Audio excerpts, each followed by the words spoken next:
Us. Tonight we're talking about movement and MS, and I know we've got some movement enthusiasts in the group. We've got L'Angèle, who is a physiotherapist, and I'm sure we have some other fitness people in the group, and please feel free to identify yourself in the group so that we can give you a shout out as well. We've got Tina Carlisle and some others that are MS gymmers, and I'm going to talk more about that in a moment. So if you don't know what that means, stay tuned. We've also got Rita Pia, who is regularly posts Luke Coutinho. I don't know if I'm pronouncing that right. Videos, you've probably seen them in the thread. I've looked at them a number of times and I think they're spot on, so I leave them up there. They look great. Let's get started. Times have really changed when it comes to exercise and MS. When I was diagnosed back in 1985, the general consensus was, oh my God, whatever you do, don't exercise because that'll just make your MS worse. And now we know, and I call it the most important supplement for the brain. So, I hear over and over and over again from people that their greatest fear is lack of mobility. And if that's the case, we seem to resist it a lot, right? I hear all kinds of excuses. It's something I check in with my patients on all the time. What are you doing for exercise and physical movement? And I hear things like, I don't have enough time. I'm not really interested. I've never really been an exerciser. It's too hard, or I can't move well, or things like that. But the simplest antidote for that fear of mobility is actual physical movement and exercise. So we need to move beyond these excuses and just create and recreate movement in our bodies. And we're going to get right into that because this is an area that I just love. So I want you to think this: movement begets movement, which builds energy, which creates a state. Okay? Can you say that again? I'll say that again, Mike. Movement begets movement, which builds energy and creates a state, okay? A state of mind. So, and I want you to think of that, you're creating that state of mind for your entire transformation, okay? So you may think you're ready for a transformation, and your mind might be, oh yeah, I want to do this. I want to beat MS. But if your body isn't on board, if your body's flipping you the bird, or it's just saying, yeah, no, not right now, I'm not there, then nothing's going to happen. Your brain and your body need to be aligned, not just in your state, but as we're going to see as we go through this, in the physical engagement of the mind in the movement, okay? So I want you to think of thoughts are the language of the mind, and emotions are the language of the heart and therefore the body. So what you believe to be true in your heart, it's a feeling, it's an emotion, it drives the body. And those feelings and emotions and beliefs are where we stop, right? So if those thoughts and feelings and beliefs are limiting, then they'll stop you 100% of the time. Now, I spoke to a wonderful young lady and patient of mine earlier this week who said, you know what, I feel like my body's betrayed me, so I just can't get into it. I just can't get into exercise. I just feel like my body's let me down. So that is definitely a limiting belief. And if that's the case, I don't beat around the bush anymore. I understand there's deep emotional shit going on in multiple sclerosis. I get it more than anybody does. But you know what we need to do? Forgive that body fast and move on. Okay? I don't mean to sound insensitive, but honestly, let's make some change. So about when I was written off by my neurologist 36 years ago, I was basically told, I've got so many lesions on the brain that, I just need to go home and get my affairs in order. I became very committed to movement more than ever. I've always done movement. I was a horseback rider for 29 years. I was a competitive swimmer. I was doing a lot of track and field, specifically high jump in high school. I was a skier. I was a mountain biker. So activity and me were just there, right? But I got so involved with movement therapists, and I can't imagine my life without it.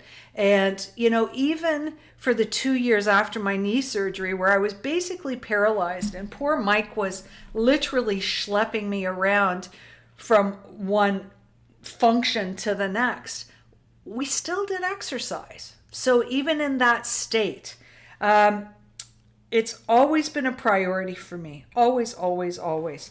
And what I learned through all that, I've worked with movement therapists, I've worked with physiotherapists, Pilates instructors, neurological physiotherapists, personal trainers, and each of them added some type of excellence to my experience. So I'm going to be sharing some of that with you too. But what I really learned was how incredible my body is. And I learned about what my body needed to recover, and it came to understand how my body actually moves. And of course, I have a medical training as well, so I understand anatomy really, really well. And I encourage you to learn some anatomy too. Is the anatomy coloring book over there anywhere? There it is, Mike, on the top shelf. There's a great book that we used in medical school called the Anatomy Coloring Book. And being a really visual person, it was perfect because you get to color in the muscle groups, the Anatomy Coloring Book. And I'm sure one of these tags, if we go to it, is probably something about movement. How the legs move, how the feet moves. What muscles stabilize the core? Obviously, I didn't prepare for this really well, but there you go. As I thought, the large muscle groups of the body, and you just color those in, and you get to know what they do. Are they hip flexors? Are they extensors? And I, to this day, visualize my muscles as I'm going through movement. And you don't have to know actually all of that stuff. That stuff is interesting to me. But if you don't know that stuff, then just whatever your version of your leg moving in space is, visualize it, okay? Understanding how your body moves gives the opportunity to show yourself some compassion for your body, no matter what stage you're in. It allows you to challenge the way you and we see ability versus disability, and know that state, whatever state that is, can change. So remember, after my knee surgery, 2 full years, I was in a hospital bed. I was not moving very good. And all of that training, I'm still recovering from that, believe it or not, but I'm significantly better than I was 5 years ago. So in our modern world, we're not really drawn to exercise. I don't know, unless, we were country kids, so we ran around outside. That's what we did. But nowadays, we've got people rolled up in a ball in front of their computer or on devices, and that becomes sort of the normal posture, and movement is very limited. So physical movement and exercise is very limited. So how is it that you get your mind and body in sync? You do it whether you want to or not. And that is a great expression that I have from the neurophysiotherapists I worked with down in Madison. And I think I've told you guys that already. She sat me down and she said, Teri, you're in this study. you've got to exercise 3 times a day, whether you want to or not. So I'm going to share those words with you again. We want to do this whether we want to or not. Basically, what we're doing is creating a new behavior, and soon that becomes as automatic as any other behavior that we've got, right? So the big deal with regard to what we can now accomplish in MS comes from the new neuroscience. And remember, I've told you before that the body of knowledge in neuroscience has doubled in the last 20 years, which is, that's mind-blowing when you look at what's accomplished in different areas of science. And neuroplasticity specifically is a sub-science of neuroscience, is training the mind to train the body.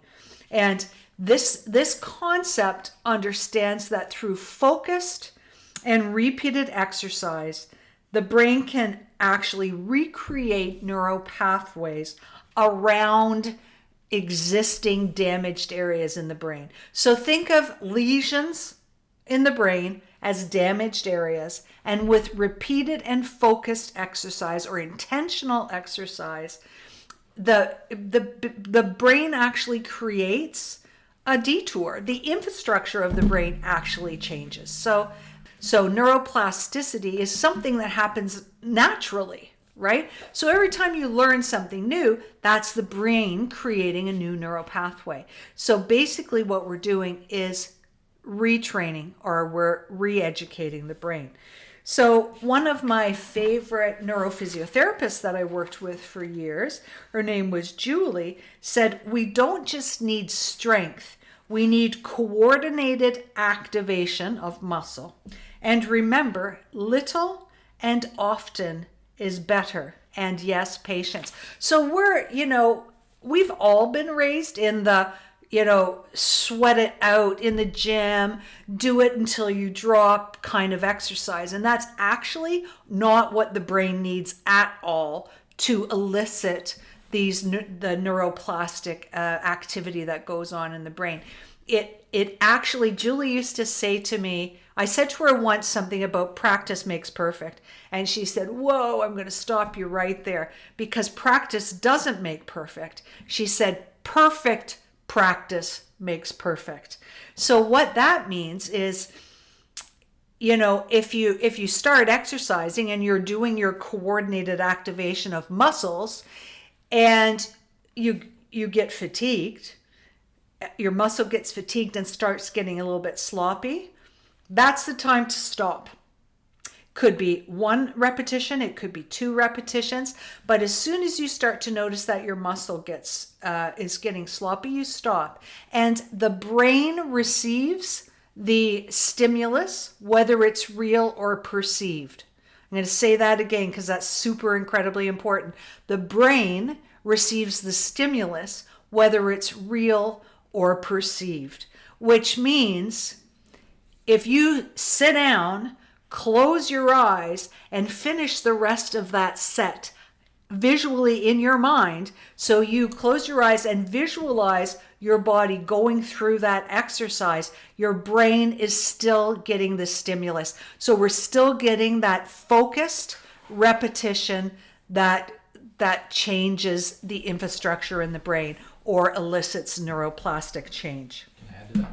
Yeah. When you're doing it wrong, practice makes permanent. So if you're doing the wrong movement, you're actually programming your brain to do the wrong thing. That's right. What you're trying to avoid. And think about it. If we're trying to create a new pathway, we're basically carving that in, right? So you don't want to carve it over here and then carve it down here and carve it over there. We want to carve it in the same way so the brain gets that, right? So practice makes permanent is absolutely right, which is why Julie said, practice doesn't make perfect.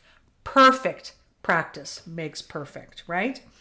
So Hippocrates was the father of, is touted to be the father of modern medicine. He was around about 640 AD. He said that motion is life and life is motion. Your body knows how to move. We learn when we're unconscious of it. We do it most of our lives without thinking about it. As ability shifts, our bodies adapt and compensate, which is not always a great thing. Because once again, that's giving sloppy messages to the brain, but it's also creating chronic inflammation in the body and chronic stress on the body. But now we have come full circle because we know we can retrain that brain. You know, there are a number of ways to look at that, right? So when we slow down, we become better observers of what's happening to us.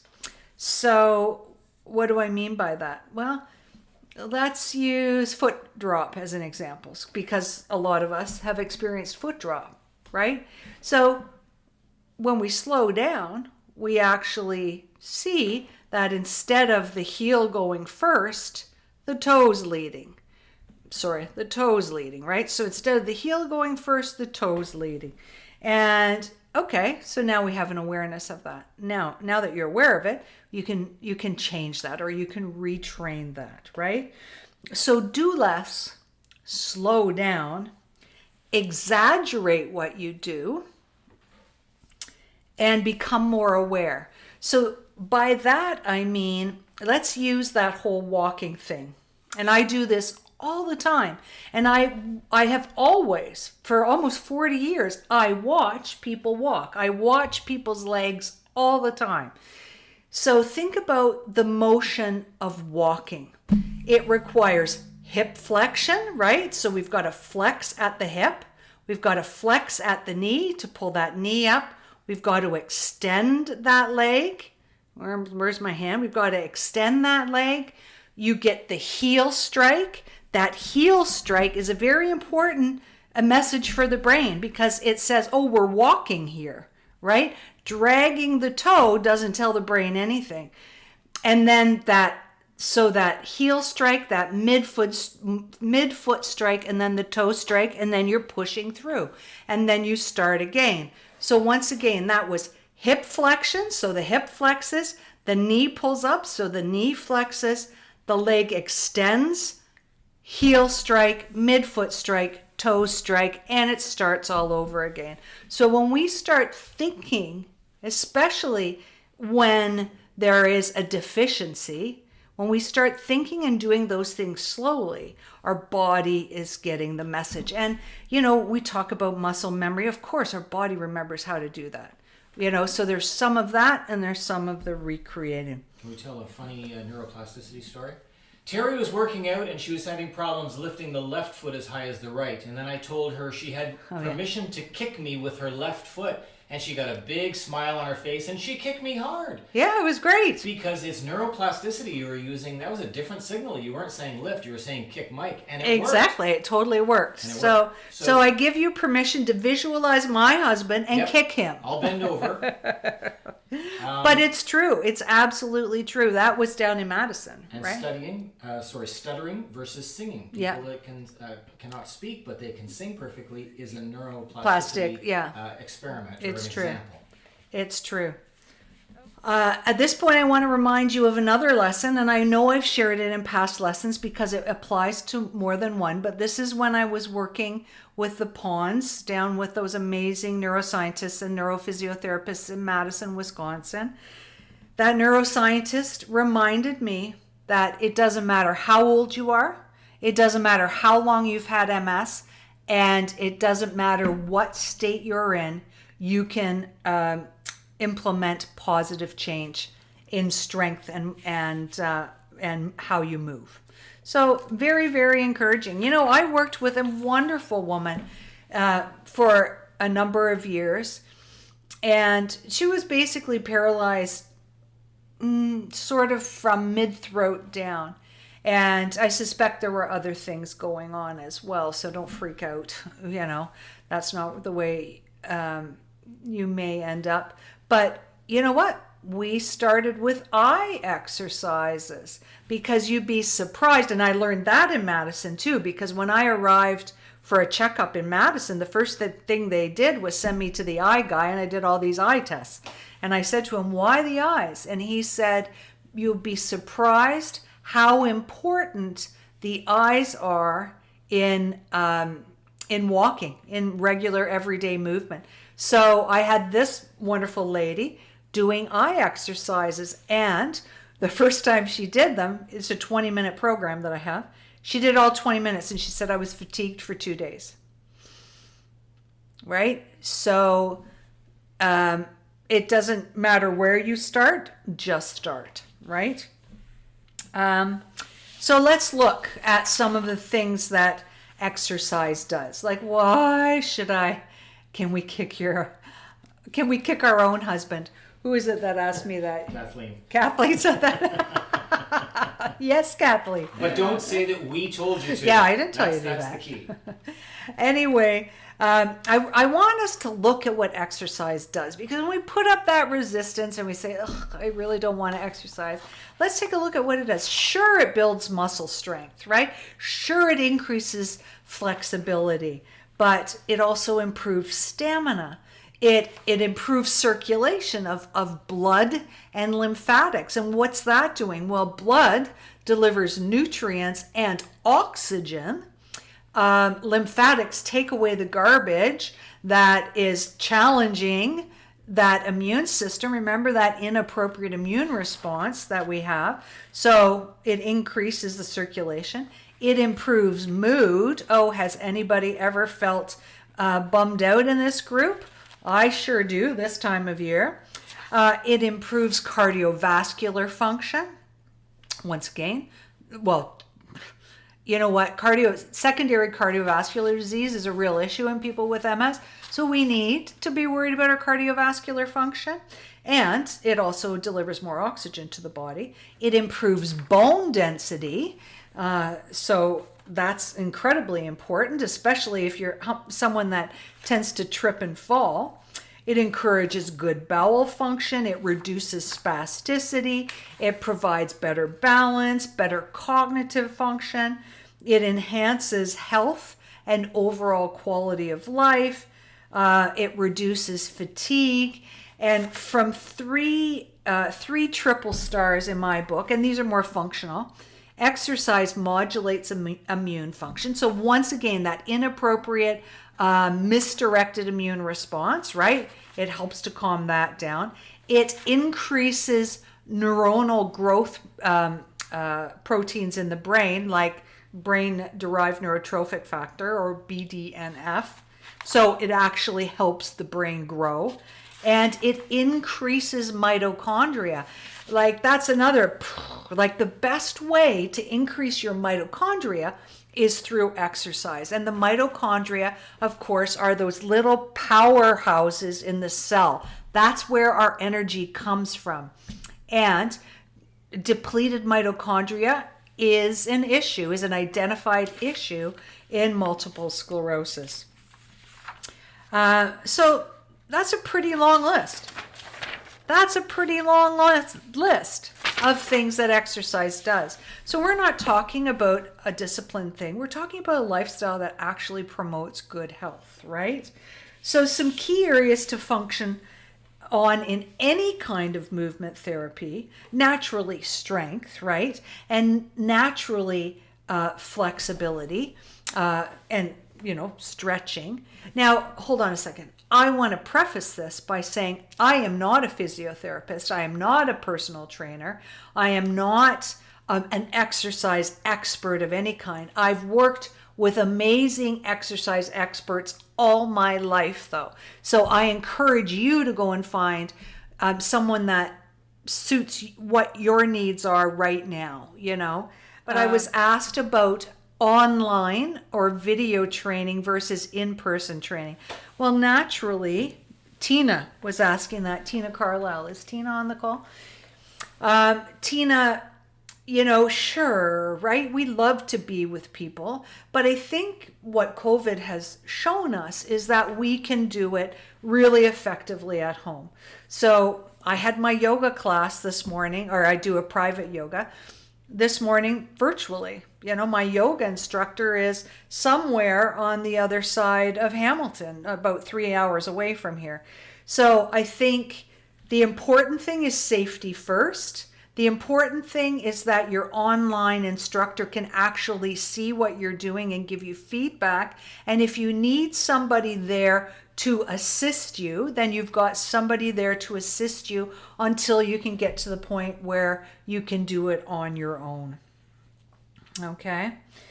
So key areas of focus in any kind of movement therapy. So we said naturally strength, flexibility, which of course stretching is great for. You know what? You can be stretching all the time. You can be just putting your hands up in the air. You can be moving. You can be twisting. These are things that we should be training ourselves to do all the time. But there are two real ones that have been over and over and over again imprinted on me over the years of working with all these amazing persons. And the first one is posture. And I'm seeing my posture right now. It's pretty lousy. But so right now, everybody pull your shoulders back, boobs out, and shoulders back. And think of those muscles between your shoulders and pull them together a little bit so that we've got perfect posture. Now, I want you to think of the spine, and the spine is supported on either side by some long muscles called the erector spinatus muscles and the erector spinae muscles. So think about those muscles on either side of the spine, visualize them, and tighten those up, and your back will get straighter again. Okay, so that posture is super important, especially when we're walking. If you're walking like this, your body's thinking you're falling. If you're walking in perfect posture, then your body's not. Another thing that really helped me was when the gals in Madison taught me how to pull the back of my head up. So, you know, we the chin poke is like so common, and especially by the end of the day, you're getting tired, you've been working on a computer all day. We can be in like total chin poke, which is like folds your neck at C7, right? So shoulders back, head back. So pull that back of your head up like you're being pulled up by a string. Okay, so that's the posture concept. And the other one, of course, is the core, right? So I remember Julie saying to me once very colloquially, Teri, that core is essential because the arms and legs just swing off the core. So in a more official way, first of all, what is the core? The core is the trunk, right? It's your trunk. It's your pelvis. It's your shoulder girdles, and it's your neck and head. So all of that is your core. And to move one's arms and legs selectively, these are Julie's words. I pulled these right out of her notes. One must be stable within the core. So we need to lock down that core to move properly. And especially if you're experiencing some compromise, that is so important because that's when the sloppy movement comes in. You know, that old lunge and flop thing onto the sofa or into your most comfortable chair, right? You just don't feel like taking that extra step, so you kind of hurl yourself towards that sofa. That's actually the time where you need to stop, ground yourself with a nice deep breath, and take a breath and move. And because movement follows the breath. Right? So what do we need to do? Not hold your breath while you're trying to move. Okay? By improving core control, you actually control limb function. And you don't have to be strengthening your legs while you're building core. You can do that sitting on a chair. You know, my yoga instructor has a great core breath, and I'm just going to share it with you now. So in nice inhalation. And then as you're exhaling, those ribs come in and hug your body. So the ribs drop and wrap. Your belly button gets drawn back to your spine and your pelvic floor gets pulled up. So that is what I call locking down the core. So take that breath, exhale, lock down the core, and then move, right? In conclusion, once again, from Julie's notes, it's not all my notes, but Julie summarized. Julie is the neurophysio that I worked with in Thornhill for years. I don't even think she's still practicing. She does a lot of instructor instruction. So she says the person with MS can still undergo positive plastic change. It's supported by neuroscientific evidence. There appears to be a number of unfounded myths with respect to MS and exercise. Recovery of function is possible. Don't wait for functional change. Create it. And her last message, which she hammered into my head over and over again, was patience, practice, and persistence. And I was her worst nightmare because I was that work it out person. I was an athlete. I did track, I did swimming, I did skiing, I did mountain biking. All of those were very go, go, go, go, go. So for me to have patience and practice and persistence really took a change in mindset, but incredibly helpful in the end, right? I want to share with you just something that Deepak Chopra said once. I just write all these things down because they inspire me. You need to start thinking of your body as a process, an activity, a river of constant transformation. At any moment in your life, you are in change. I love that. I love that. You are a river of constant transformation. So even if you have a lousy day today, guess what? Tomorrow's a new day. The next minute is a new minute. So it's the whole marathon concept again. We are not sprinting here. This is not a sprint. If you experience a setback, you can change it. And it takes time, it takes persistence and perseverance. So, are you ready to write down this key point? I want you to decide that no matter what is happening around you, you are going to be in the driver's seat of your life, starting right now. Okay? And you know what? This applies to everything we've talked about, but I'm really going to hammer it home here when we're talking about physical movement and exercise, because this seems to be the place where people have a big challenge. You are the CEO of your life, okay? And what is it that you would expect from a CEO? Would you expect excuses? Oh, I'm tired. I don't feel like it. I can't do that. No, I don't think so. You would expect action and you would expect results. Whether you like it or not, whether you feel like doing it or not, okay? So my question to you is, what do you want at this point? Maybe you have absolutely no deficits and therefore you want to remain strong. Excellent. Write it down. Write down what is it you're going to do to keep you there. And maybe even write down what you don't want. And then start thinking about exercises that you can do to support that. If you don't know, ask an expert. I'm going to share some resources right now, but I'm a huge fan of working with an expert, and I really don't care who it is. Whoever you need right now. Is it a physiotherapist? Is it a Pilates instructor? Is it a movement therapist? What is it that you need? Do you need a yoga class? Where are you at and what do you need? So what do you want? Write it down. We said you might be on this end of the spectrum where you have no physical deficits. You might really be in a situation where you've got lots of physical deficits. Write it down. What is it that you want to change? Okay. Can we talk about workout buddies, accountability buddies? Absolutely.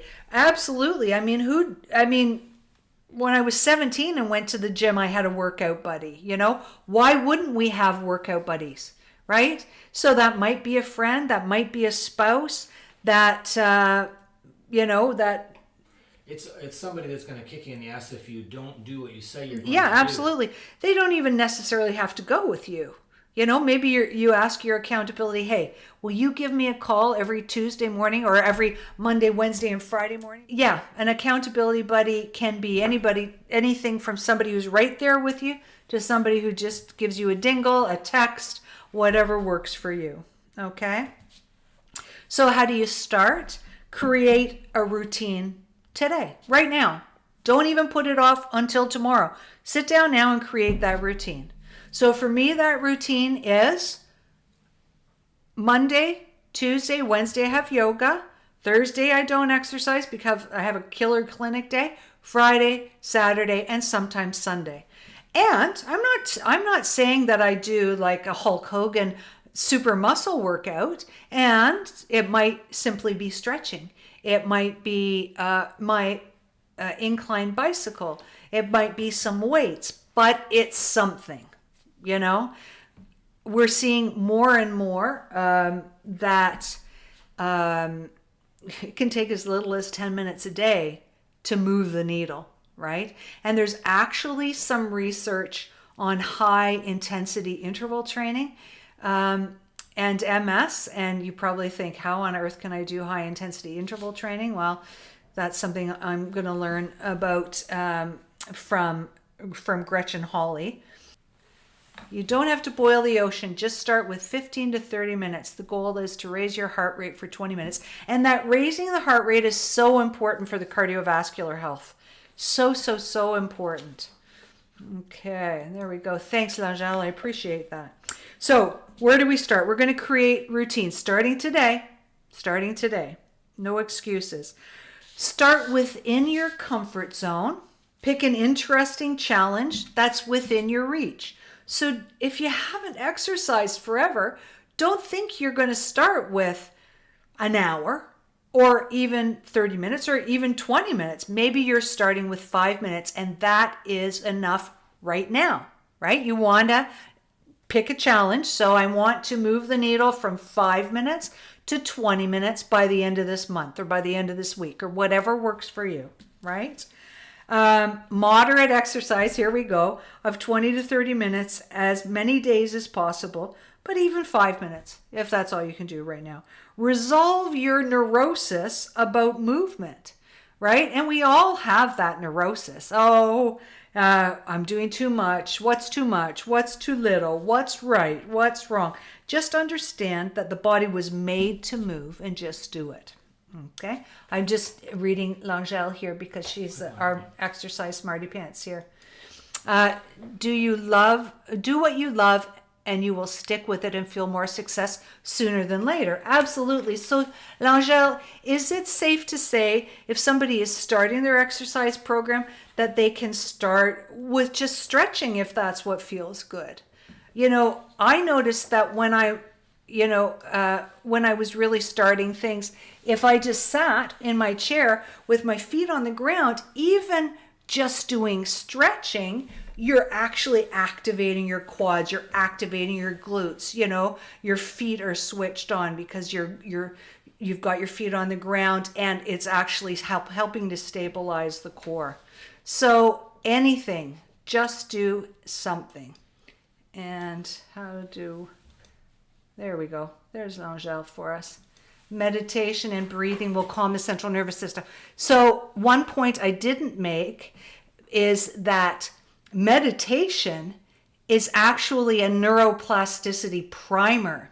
So when I was working in the study down in Madison, the first thing that they did when we were in the gym for the day, where we were exercising for 20 minutes 3 times a day, whether we wanted to or not, the first thing was always 20 minutes of meditation to switch on the neuroplasticity in the brain. So that's actually a really, really important point as well.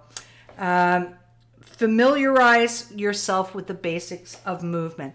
And like I said, I use the old anatomy coloring book. YouTube is a great resource. I haven't looked this up, but I'm sure there's videos on the mechanics of walking or the anatomy of walking.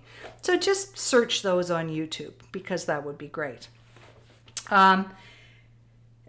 So successful, sustainable change happens incrementally over time. That's something for you to print out and post in your gym room, in your exercise room. Successful, sustainable change happens incrementally over time. Remember, perfect practice makes perfect. Okay? So I don't know about you, but I absolutely love, I'm a sticky note person. I'm a message person. So I will put things up so that I see them all the time. And I'm always reminding myself. Okay? I want to close today. Jeepers creepers, 40 minutes? Oh, I'm sorry. So four resources I want to leave you with today, okay? One is Dr. Gretchen Hawley, Hawley. She's down in the States, but remember, we're in a virtual world, so she does everything online. She has a 5-day free challenge, and she has a great program too. So check her out, Dr. Gretchen Hawley, Hawley. Of course, there's the MS Gym on YouTube, and that's Trevor Wicken. And I know we've got some MS Gymmers on the call. Hey, Patty says she loves Dr. Gretchen. That's awesome. And so Trevor Wicken and the MS Gym, he's funny and silly and does all kinds of great things. There's another one that I meant to check and I didn't check. I believe it's just called MS Exercise, and he's actually very good as well. And then the one that Rita Pia brought to our attention in the group, Luke Coutinho, so Coutinho. So Tracy's an MS Gymmer, I see. Very good. So I'm glad to hear that we've got some activity here. And please, once this is posted in the group, go through and read some of the comments because L'Angèle has given us some really great advice here. I love you. I want you all to do super well. And I can't wait to hear. Please post in the group what you've done to start change with your activity. And I say activity because I don't even know if I like the word exercise. But I'm going to start you off. Today, I bought a new exercise ball because I was inspired by Trevor Wicken's, one of Trevor Wicken's exercise ball hip flexor videos. So that's what I've done. So L'Angèle says she's available to answer and any questions.